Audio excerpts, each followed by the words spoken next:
அரசியல் விமர்சகர் திரு ரவீந்திரன் துரைசாமி இணைப்பில் இருக்கிறார். அவரோடு பேசலாம். சார் வணக்கம். அதிமுக கூட்டணியை பொறுத்தவரைக்கும் கூடுதலான இடங்களை கூட்டணி கட்சிகள் கேட்பதற்கு வாய்ப்பு இருக்கிறது தேமுதிக இல்லாததனால். இப்போ அமமுக இரட்டை இலக்கத்துல தொகுதிகளை கேட்பதாக சொல்லப்படுது. தேமுதிக இல்லாத இடத்தை அமமுக அவர்கள ஒரு ரீப்ளேஸ்மெண்டா அதிமுக கருதுமா? தொகுதி பங்கீட்டை பொறுத்த வரைக்கும் தொகுதி பங்கீட்டை பொறுத்தவரைக்கும் எடப்பாடி பழனிசாமி வெரி டஃப் பார்கெய்னர். அவரை பொறுத்த அளவுல இதுவரை எந்த தொகுதி பங்கீட்டிலையும் அவர் விட்டு கொடுத்ததில்ல. மிகவும் கடுமையான ஒரு அதிமுகவிற்கு எழுத்தாளரமோ அந்த வகையில்தான் 2021 சட்டமன்ற தேர்தலை பொறுத்தவரைக்கும் அதிமுக நேரடியாக 179 தொகுதிகளில் போட்டியிட்டது. மீதமுள்ள இடங்கள் கூட்டணி கட்சியினருக்கு வழங்கப்பட்டாலும் அவர்கள் இரட்டை இலை சின்னத்திலேயே போட்டியிட்டார்கள். அதனால் இரட்டை இலை சின்னமாக 191 தொகுதிகளில் போட்டியிட்ட ஒரு சூழல் 2021 சட்டமன்ற தேர்தலில் இருந்தது.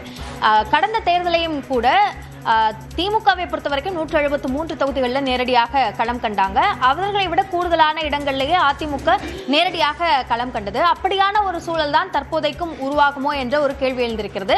தொடர்ந்து விருந்தினர் திரு ரவீந்திரன் துரைசாமியிடம் பேசலாம். ரவீந்திரன் துரைசாமி, தொடர்ந்து உங்க கருத்துக்களை பதிவு செய்யலாம். தொகுதி பங்கீடை பொறுத்தளவில் இதுவரை எடப்பாடி பழனிசாமி ஒரு டஃபான பார்கெனரா தான் இருந்து வந்திருக்கிறாரு.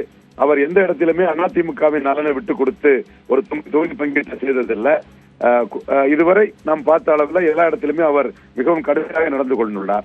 இப்பொழுது அமமுகவை பொறுத்தவரையில் நேரடியாக அமமுகவும் அதிமுகவும் தொகுதி பங்கீடு செய்வார்கள் என்று தெரியவில்லை. காரணம், அமமுக பாஜக ரூட்டில் தான் இங்க வந்தார்கள், என்டிஏ ரூட்டில் தான் அமமுக வந்தார்கள் என்று சொல்லும் போது அமமுகவின் தொகுதி பங்கீட்டை பாஜக தான், குறிப்பா பாஜக டெல்லி தலைமை அமித்ஷா தான் அல்லது கோயல் போன்றவர்கள் தான் செய்வார்கள் என்று கருதுகிறேன்.